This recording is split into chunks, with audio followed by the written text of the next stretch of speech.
guys. Panibagong gabi, panibagong.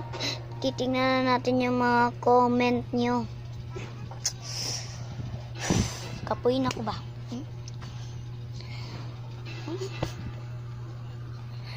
Sorry. Madami talaga nag-comment. Di ko makaya eh. So, titignan na lang natin. Para matahimik na din. Mag-ora ba ako nagbasa o ganuhan? O mga comment ninyo. Nag-vlog din ako to, ha? So, yun na nga. Ang dami nang nagko-comment kay tungkol kay Itzel Ribaha. To. Tak. Pakak. Pakak. Yan guys. Ang dami talaga. 3 lang. Yung si Angela Guzman. Wait lang. Yung si Angela Guzman guys is tapos ko na siya. Napa-shoutout ko na siya guys. So,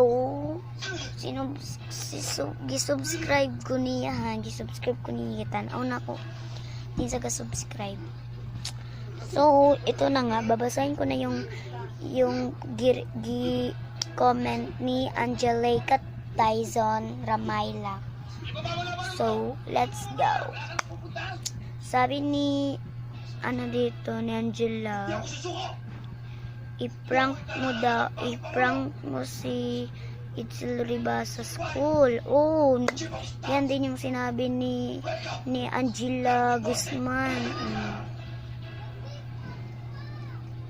Bakit dalawang Angela? Angelica yun. Angelica to guys. Hindi Angela. Ito naman siya si Bayocon Lupis. Sabi niya, i-prank mo si Itzel Ribaha sa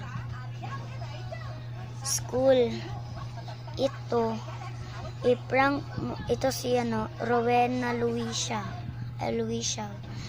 Ito, pagod na akong basa.